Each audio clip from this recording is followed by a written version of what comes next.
DXMY. DXMY. The Music and News FM station of RMN. Sa Cotabato. Sa Cotabato. 90.9. 90.9. DXMY. Oras mga kasama, 7:44 ng umaga. Tatak RMN. RMN News. Diretso Balitang Cotabato.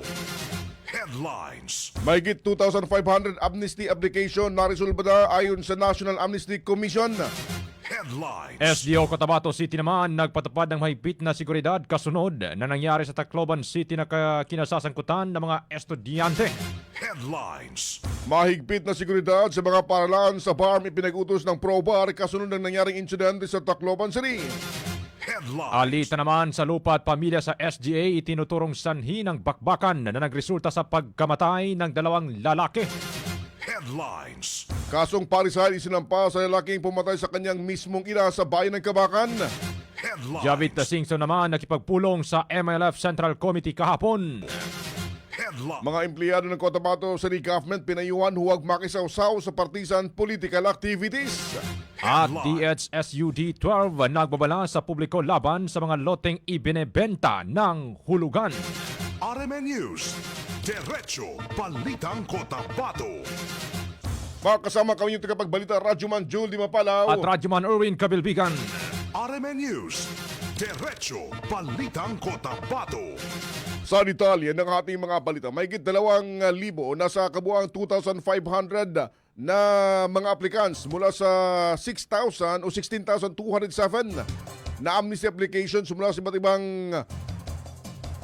o mula sa mga miyembro ng MILF, MNLF at iba pang grupong rebelde na sakop ng programa sa ilalim ng National Amnesty Commission ang naresolba na sa iba't ibang mga local amnesty board. Ito ang sinabi ni National Amnesty Commission Commission Attorney Jamar Culayan sa premyang umaga sa DXMY. Sinabi niya na nasa proseso ng verifikasyon ng karamihan sa mga aplikasyong ito. Sa kasalukuyan, nasa 533 na resolbang kaso ang sumasailalim sa review ng komisyon habang nasa 20 aplikasyon naman ang formal nang nabigyan ng amnestiya. Aniya, patuloy ang progreso o proseso sa natitirang humigit kumulang 12,000 hanggang 13,000 na mga aplikasyon.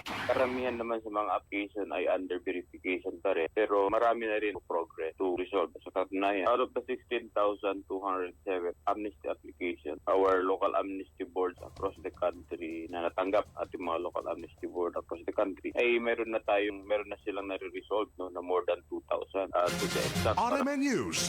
Diretso Balitang Cotabato.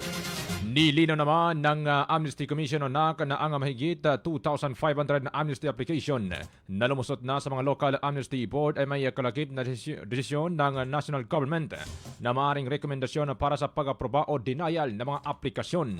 Dagdag pa ni Attorney Culayan mga kasama na ang mga kasong ito ay isusumiti sa NAC para sa masusing pagsusuri bago ipadala sa Office of the President para naman sa final na pag-aproba. Anya pa, ang 533 na aplikasyon na kasalukuyang nire-review ay binubuo ng mga magkakahalong rekomendasyon na nananatiling confidential at ang detalye ng bawat individual na application. Ang mga resolved case ay yung mga may decision na yung local amnesty board. Halimbawa, yung local amnesty board ng Cotabato ay may decision na yung local amnesty board ng Cotabato. Kung ano man yung decision nila doon sa application na yun. Yung decision ng local amnesty board ay inaangat sa National Amnesty Commission for review. Kung naman namin ipasa sa opisina ng Presidente for final approval. Yes po. Papunta na po sa Office of the President. That's confidential kung ano man yung... RMN News. Diretso Balitang Cotabato. Nagpahayag ng kalungkutan ang Schools Division Office ng Cotabato City sa insidenteng kinasangkutan ng mga estudyante at kabataang atleta sa iba't ibang bahagi ng mga paralan sa bansa. Ayon kay Schools Division Superintendent Dr. Bay Nordhana Sinsuat, nakakalungkot ang mga insidenteng nagdulot ng panganib at maging pagkawalan ng buhay ng ilang mga minor de edad. Kaya't nakikiramay sila sa apektadong pamilya. Sa kabila nito, sinabi ni Dr. Sinswat na naging maayos at ligtas ang pagbubukas ng klase sa school year 2026-2027 sa Cotabato City sa kabila naman naranasang lindol at malakas na pagulan noong unang araw ng pasukan. Sobrang nakakalulungkot ang sakit sa ating mga puso bilang educator, lalong-lalo na po bilang mga magulang yung mga sunod-sunod po na mga pangyayari. Kabilang na rin po yung bago lang din po na issue ng mga dalawang atleta po, no, or mga ilang atleta po na na-involved din po sa mga school or related activities. And itong mga bata natin, lalo na po yung mga nasa elementary levels or lalo na ito pong mga menor de edad na nasasangkot po na hindi lang po sa pagkadelikado kundi yung iba po ay nabawian na po ng buhay. RMN News, Diretso Balitang Cotabato. Ayon pa o anya pa mga kasama, patuloy na ipinatutupad ng Schools Division of Cotabato City ang mahigpit na polisiya upang mabawasan ang mga gawaing nakaapekto sa oras ng pagtuturo at pagkatuto sa loob ng silid-aralan. Ito ay upang matiyak umano na natatamo ng mga mag-aaral ang kinakailangang learning competencies at matugunan ang mga hamon sa literacy at numeracy na binanggit sa iba't ibang assessment at survey.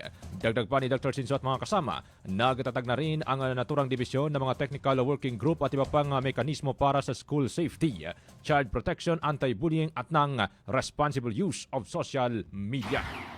HT-BARM and to complement with the brilliant and strong powerhouse of our SDO Cotabato City, with the commitment and support of our active partner, we already had exerted initiatives and efforts, usually through issuance of local policies or measures to protect our teachers, especially RMN News, Diretso Balitang Cotabato. Alas 7:50 mga kasama yung ating oras, pinapalakas ngayon ng Police Regional Office Bangsamoro Region ang mga hakbang sa seguridad sa mga para upang matiyak ang kaligtasan ng mga estudyante, guro at iba pang nasa school community. Kabilang sa mga pinapatupad ngayon ang mas madalas na pag-iikot ng mga pulis sa paligid ng mga paaralan, pakikipag-ugnayan sa mga school officials at mas maigpit na koordinasyon sa mga local stakeholder upang maagapan ang anumang posibleng banta sa seguridad. Ayon sa Probar, mahalaga ang pagtutulungan ng kapulisan, mga paaralan at komunidad upang mapanatili ang mapayapa at ligtas na kapaligiran sa pag-aaral, lalo na kasunod ng naganap na insidente ng pamamaril sa isang paaralan sa bahagi ng Tacloban City. RMN News, Diretso Balitang Cotabato. Mga kasama, dalawang lalaki naman kabilang ang isang college student ang nasawi sa bakbakan ng dalawang magkalabang pamilya sa barangay Patot, Pahamudin, Special Geographic Area SGA ng BARM. Patuloy na iniimbestigahan ng pulisya ang pinagmulan ng insidente na ayon pa kay Pahamudin MPS Chief Police Captain Rafael Bataan. Isa sa mga tinitingnang motibo ay ang matagal ng alitan na magkabilang panig na may kaugnayan sa problema ng mag-asawa at sa lupang ibinigay bilang dowry noong kanilang kasal. Lumabas kasi sa paunang investigasyon ng kapulisan na naging usapin ang pagnanais umanong mabawi ang naturang lupain matapos ang paghihiwalay ng naturang mag-asawa. Nanawagan naman ang mga otoridad sa magkabilang pamilya na umiwas sa mga hakbang na maaaring magdulot ng karahasan habang nagpapatuloy ang masusing investigasyon. RMN News, Diretso Balitang Cotabato. Oras mga kasama, 7:52 ng umaga. Tata RMN. Centrum Silver Advance. May nutrients adjusted for age 50 plus. Tulong para malakas ang resistensya, healthy heart, and sharp memory. The #1 multivitamins for age 50 plus. This newscast is brought to you by Kidney Care. Likayi ang dialysis o ubang problema sa kidney. Mag-Kidney Care. This time check is brought to you by ang kilala mong Alaxan, extra galing na. Up to 3 times faster versus Alaxan FR. New Alaxan Extra. This time check is brought to you by Milo. Drink Milo every day. Magkaiba man tayo ng karanasan, pareho naman ang gusto natin bilang Bangsamoro. Kapayapaan! Trabaho at oportunidad. Mas magandang kinabukasan! Kapag magsama-sama ang iba't ibang boses, mas lumalawak ang pag-unawa at pagtutulungan. Kaya ang Bangsamoro Federalist Party ay binubuo ng mga dating revolusyonaryo, mga lingkod bayan at ng iba't ibang sektor ng lipunan. Dahil sa pag-angat ng Bangsamoro, dapat lahat kasali. Bangsamoro Federalist Party. BFP for Bangsamoro. Para sa Bangsamoro. RMN News, Diretso Balitang Cotabato. Makasama tuloy sa ating mga balita, kasong parricide ang kaharapin ng isang lalaki na nakapatay ng kanyang 59 anyos na ina sa loob ng kanilang tahanan sa barangay Kalikasan, Kabakan, Cotabato. Ayon sa investigasyon, natagpuan ang unang mga otoridad ng biktima na walang buhay sa kahusinan ng kanilang bahay. Agad namang naaresto ang suspect na anak nila mismo ng biktima. Na-recover sa pinangyarihan ng insidente ang isang matulis na bagay at ang hinihinalang drug paraphernalia na isinasa ilalim na sa pagsusuri. Kasalukuyan nasa kustodiya ng Kabakan ng MPS ng suspect habang inihanda ang kaso laban sa kanya ng mga otoridad. RMN News, Diretso Balitang Cotabato. Ibang balita mga kasama, bumisita naman si dating Ilocos Sur Governor Luis Chavez Singson sa Camp Darapanan, Sultan Kudarat sa Maguindanao del Norte at nakipagpulong sa mga opisyal ng Moro Islamic Liberation Front o MLF upang talakayin ang kasalukuyang kalagayan ng kapayapaan at ng nalalapit na halalan sa Bangsamoro Region. Sa panayam, ibinahagi ni Singson ang kanyang mga obserbasyon hinggil sa sitwasyon sa BARM kabilang ang mga usaping may kaugnayan sa politika at ng mga talakayan sa social media. Anya pa, mahalagang mabantayan ang mga pangyayari habang papalapit ang eleksyon upang mapanatili ang kaayusan sa rehiyon.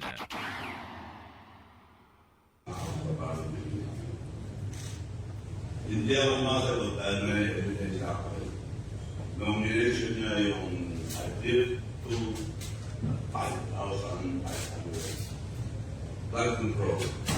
Hindi po totoo yung pinumahin. Umarap-arap ang program. RMN News, Diretso Balitang Cotabato.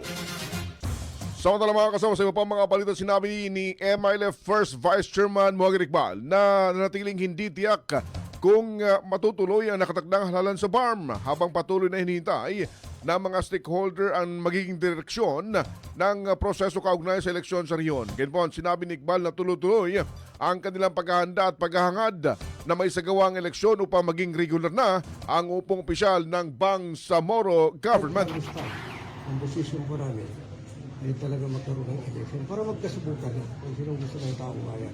At sa kapag tignan mo yung mga batas na pinasa sa parliament, yung baas ng 7, i-click at gerrymandering yan.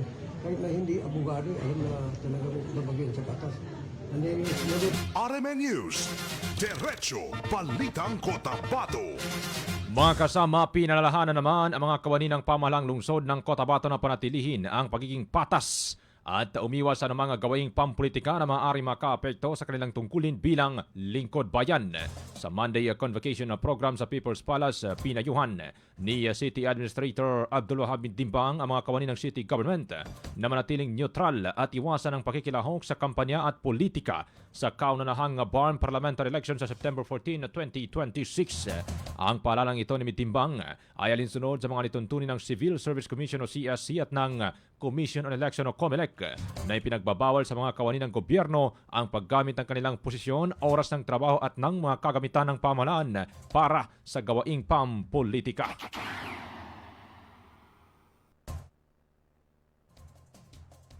First and foremost, alam mo yung election dito sa atin, kampanya yan, So, I hope that kayong mga empleyado, huwag na tayo magsisaw-saw dyan sa mga kampanya,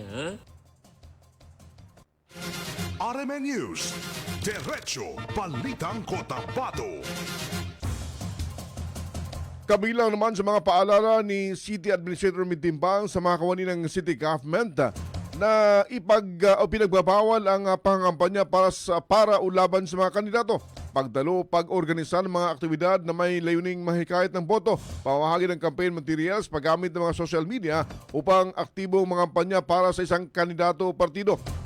Sumunod sa mga umiiral na batas at regulasyon, gamitin lamang ang kanilang karapatang bumoto bilang responsableng mamamayan at hinimok din ng opisyal ito ang himok na opisyal sa mga empleyado ng City LGU. The first parliamentary election will be on September 14. Then the campaign will start, I think, July 13. So dapat hindi natin makisaw-saw dyan, especially as employees of the government. I hope with our leadership, RMN News, Diretso Balitang Cotabato. Mahigit 3,000 at 100 naman na kababaihan mula sa iba't ibang komunidad ng Special Geographic Area o SGA BARM ang dumalo sa Voters Education na program na isinagawa sa Kadayangan Municipal Gym sa nasabing lalawigan. Layunin ng naturang aktibidad na palawakin ang kalaman ng mga mamamayan hinggil sa kanilang papel sa nalalapit na BARM election. Sa naturang programa tinalakay ni Municipal Election Officer City Nor Rifa Aguro ang mga pangunahing proseso sa pagboto at ang kahalagahan ng aktibong pakikilahok ng bawat mamamayan sa demokratikong sistema sa BARM. Binigyan din ang responsableng pagpili ng mga kandidato at ang kahalagahan ng mastong impormasyon sa panahon ng naturang eleksyon.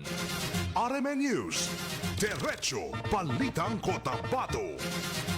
Nagtipo naman ang mga miyembro ng Provincial Peace and Order Council ng Cotabato pang suriin ang kalagayan ng seguridad at talakayin ng mga pangunahing isyong kinakaharap ng lalawigan.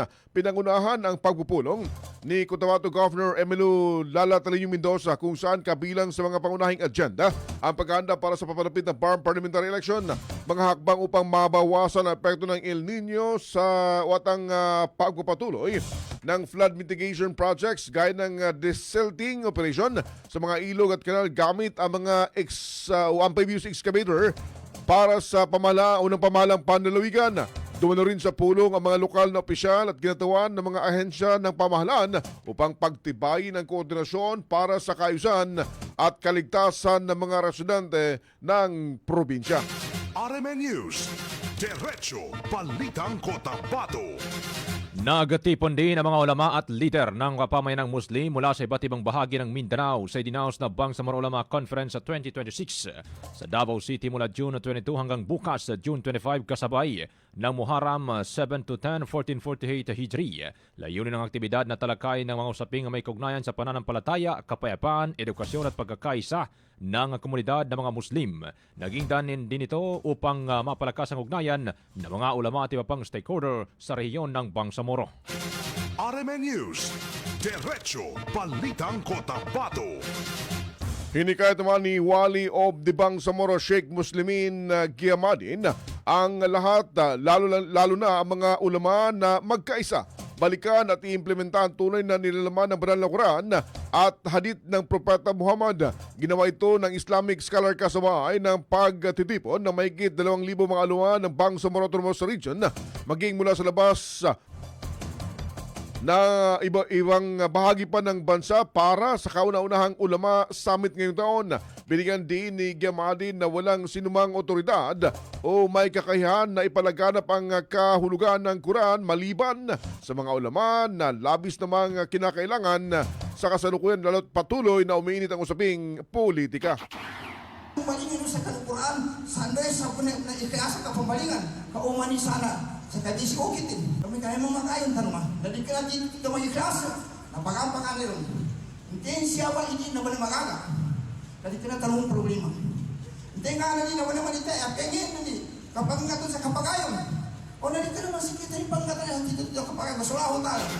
RMN News, Diretso Balitang Cotabato. Mainit naman na tinanggap ni Sulu Provincial Governor Abdul Sakur Tan II at Vice Governor Sakur Tan si Presidential Peace Advisor Mayor Semen Sarmiento sa kanyang pagbisita sa nasabing lalawigan. Nakipagpulong si Secretary Sarmiento sa mga lokal na opisyal upang talakayin ang mga programang pangkapayapaan at pangkaunlaran na ipinatutupad sa lalawigan. Nakipagpulong rin ang Peace Advisor sa mga miyembro ng MNLF Peace Implementing Committee sa panguna ni Nur Misuari at Deputy Speaker MP Abdul Karim Misuari upang talakayin ang pagpapatupad ng mga natitirang bahagi ng 1996 Final Peace Agreement at ang paghahanda para sa mapayapa at maayos na pagsasagawa ng lalapit na halalan sa Bangsamoro. RMN News, Diretso Balitang Cotabato. Bilang pahuli sa ating balita, pinag-iingat ng Department of Human Settlement and Urban Development Region 12 ang publiko laban sa mga hulugang lote na inaalok sa iba't ibang social media platform. Ayon sa DHSUD 12, Director Benlio Hraque, ipinagbabawal ng batas ang pagbebenta ng pagbebenta at pag-anunsyo ng mga subdivision lot at raw lots sa Facebook at ibang social media platform kung walang kaukulang certificate of registration and license to sell mula sa kanilang ahensya. RMN News, Diretso Balitang Cotabato.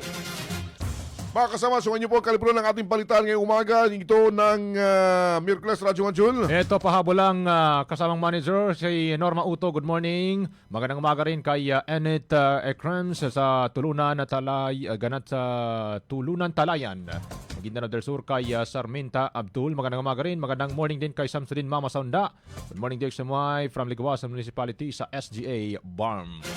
RMN News, Diretso Balitang Cotabato. Sa ngalan po ng ating mga kasama sa Youth Center, Radyoman Daisy Mangod, sa Teknika Radyoman Danilo Malaran, sa Digital Radyoman Ricardo Eric Madamba Jr. Kami na kasama Radyoman Jul Di Mapalaw at Radyoman Erwin Kabelbigan. Tatak RMN News, Diretso Balitang Cotabato.